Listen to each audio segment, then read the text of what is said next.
Hello everyone, welcome to the channel bit by bit CSE. मैं हूं राहुल। आज हम पढ़ेंगे नेक्स्ट टॉपिक। हमारे टॉपिक हैं आज के एसिम्प्टोटिक नोटेशंस, उसके टाइप्स। देन हम उसके 3 टाइप्स देखेंगे। उसके बाद टाइम स्पेस ट्रेड ऑफ और उसके बाद एडीटी। ठीक है, तो चलिए पहले शुरू करते हैं। तो हमारे एसिम्प्टोटिक नोटेशंस क्या होते हैं? ये मैथमेटिकल टूल होता है जो एल्गोरिदम की टाइम व स्पेस कॉम्प्लेक्सिटी को एनालाइज करने के लिए यूज़ होता है जब इनपुट साइज n बहुत लार्ज हो जाता है।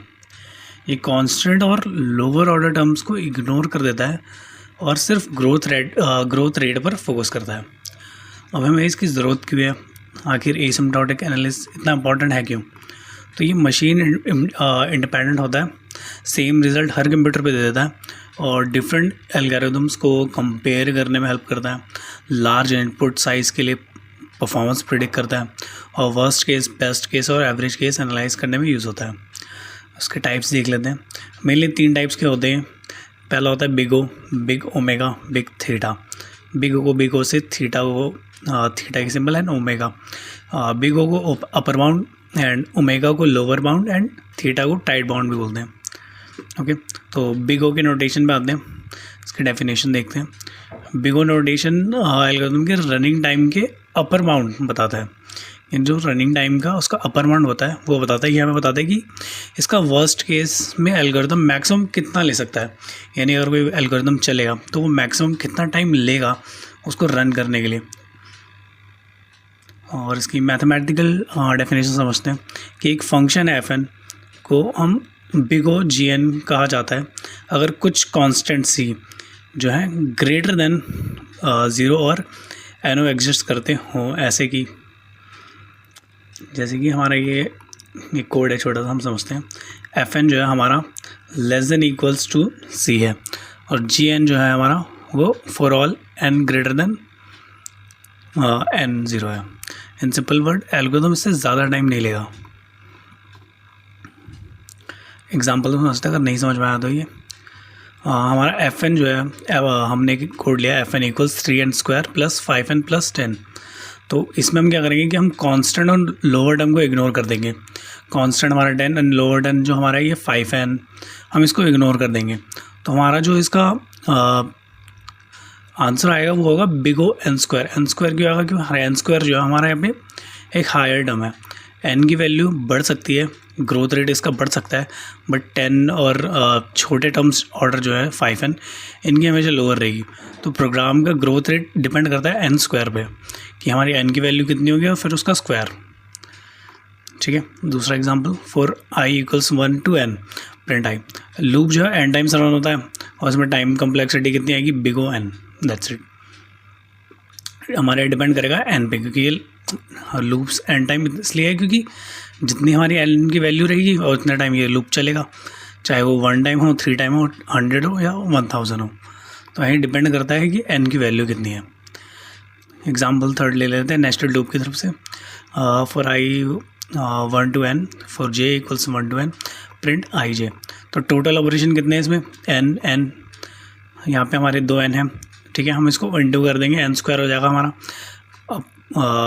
अपर लूप और लोअर लूप को। ठीक है, तो हमारी जो टाइम कम्प्लेक्सिटी आएगी n² आएगी। बेसिकली जब भी हम नेस्टेड लूप में करेंगे वहाँ पे 2 अगर लूप्स होंगे तो हम उसमें n² ही लेंगे। ये बेसिक है, ये बहुत ईजी है कि आप देख के ही बता दोगे इसको।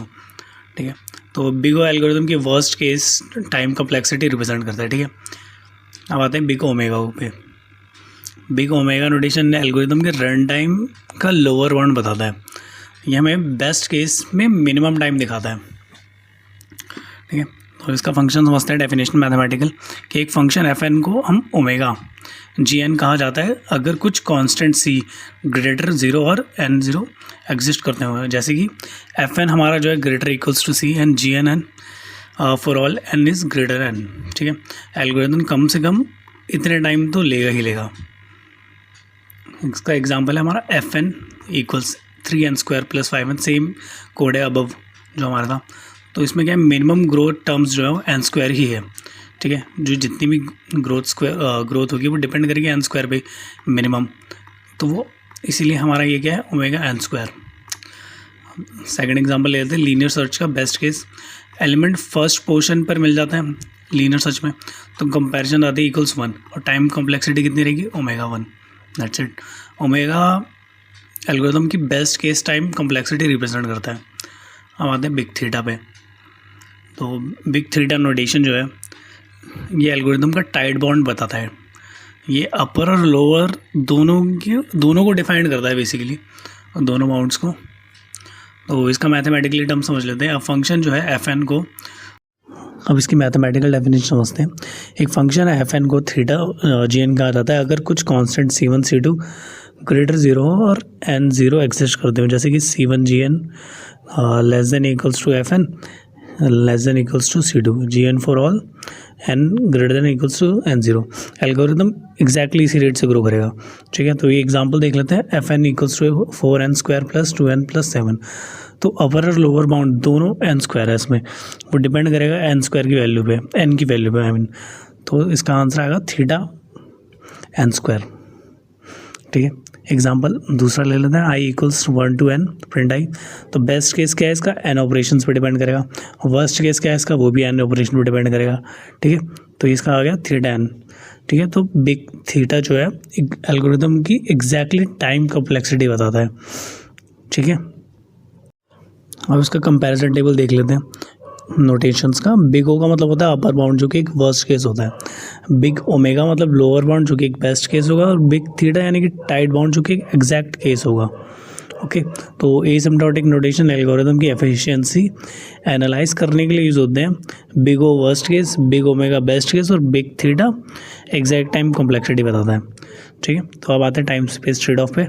टाइम स्पेस ट्रेड ऑफ का मतलब है कि हम एग्जीक्यूशन टाइम कम करने के लिए एक्स्ट्रा मेमोरी यूज़ करते हैं या मेमोरी बचाने के लिए एग्जीक्यूशन टाइम बढ़ा देते हैं।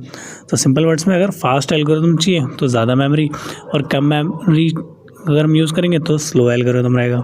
तो हम इसकी नीड क्यों है आखिर टाइम स्पेस ट्रेड ऑफ की, इसकी इंपॉर्टेंस इतनी क्यों है। मेमोरी हमेशा लिमिटेड होती है, तो कभी स्पीड इंपॉर्टेंट होती है, कभी स्पेस। डिफरेंट एप्लीकेशन के लिए डिफरेंट नीड्स होगी। तो रियल टाइम सिस्टम्स के लिए टाइम इंपॉर्टेंट होता है और एम्बेडेड सिस्टम्स के लिए स्पेस इंपॉर्टेंट होगा। एक बेसिक आइडिया लेते हैं, हम टाइम और स्पेस दोनों को एक साथ ऑप्टिमाइज़ नहीं कर सकते।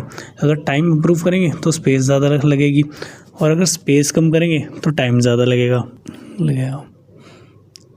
इसका एग्जांपल समझ लेते हैं लीनियर सर्च और हैशिंग से। और लीनियर सर्च में टाइम कॉम्प्लेक्सिटी होती है बिग ओ एन पे डिपेंड करेगी, स्पेस कॉम्प्लेक्सिटी 0-1। तो एक्स्ट्रा मेमोरी यूज़ नहीं होती, स्पेस बचती है बट टाइम ज़्यादा लगता है। हैश टेबल में क्या होता है, time complexity big O 1 average case होता है, स्पेस कॉम्प्लेक्सिटी डिपेंड करेगी बिग ओ एन पे, एक्स्ट्रा मेमोरी यूज़ होती है। तो सर्च तो फास्ट होगा बट स्पेस ज़्यादा लगती है। तो ये एक परफेक्ट एग्जाम्पल है टाइम स्पेस ट्रेड ऑफ का। अब इसका दूसरा एग्जाम्पल लेते हैं फिबोनाची सीरीज, जो कि without extra memory recursion basically. तो time equals to big O two N and space equals to big O N. तो डायनेमिक में अगर हम देखें तो एरे पे डिपेंड करेगा कि टाइम और स्पेस दोनों ही एन पे डिपेंड करेंगे। तो एक्स्ट्रा स्पेस यूज़ करके टाइम काफ़ी रिड्यूस होगा, ठीक है। तो रियल लाइफ एग्जांपल ले लेते हैं। Mobile phone contacts without indexing अगर हम सर्च करेंगे कॉन्टैक्ट्स को तो स्लो सर्च करेगा, लेस मेमोरी लेगा, जाहिर सी बात है। अगर इंडेक्सिंग हम हर एक कॉन्टैक्ट्स में लगाते हैं तो सर्चिंग तो बहुत फास्ट होगी बट उसमें मेमोरी ज़्यादा लगेगी, क्योंकि हमें सब कुछ इंडेक्सिंग करनी पड़ेगी हर एक कॉन्टैक्ट्स को, ठीक है। तो time space trade of execution speed और मेमोरी यूसेज के बीच बैलेंस होता है। एक फास्टर एल्गोरिथम यूजली ज़्यादा मेमोरी यूज़ करते हैं, ठीक है। अब आते हैं लास्ट टॉपिक पे, एब्स्ट्रैक्ट डेटा टाइप। तो एब्स्ट्रैक्ट डेटा टाइप एक लॉजिकल डिस्क्रिप्शन होता है जो बताता है कि कौन कौन से ऑपरेशन अलाउड है, डेटा का यूज़ कैसे होगा, और एडी ये नहीं बताता कि डेटा मेमोरी में कैसे स्टोर होगा। सिंपल वर्ड्स में ये बताता है कि क्या करना है, कैसे करना है, ये नहीं बताता। मतलब बताता है क्या करना है, कैसे करना है, ये नहीं बताता। अब इसकी नीडेड क्यों है, हमें इसकी ज़रूरत क्यों है। इम्प्लीमेंटेशन डिटेल्स हाइड हो जाती है, डेटा एब्स्ट्रैक्शन बेसिकली प्रोग्राम समझना इजी हो जाता है। सेम एडीटी हम एडीटी के मल्टीपल इम्प्लीमेंटेशन हो सकते हैं, कोड रीयूजेबल और सिक्योर होता है।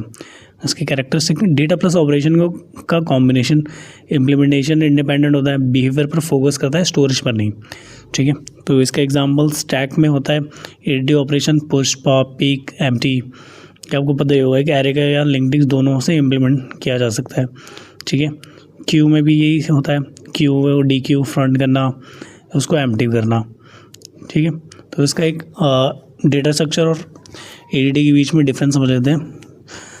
तो एडीडी जो है लॉजिकल व्यू देता है, डेटा स्ट्रक्चर फिजिकल इम्प्लीमेंटेशन देता है। ये ऑपरेशनल डिफाइन करता है, ये जो है डेटा स्ट्रक्चर डेटा स्टोर का तरीका डिफाइन करता है। इम्प्लीमेंटेशन इंडिपेंडेंट है ये एडीडी, और इम्प्लीमेंटेशन डिपेंडेंट है डेटा स्ट्रक्चर आपका। एग्जांपल आपके स्टैक एडीडी और इसका हो गया एरे स्टैक। Thank you.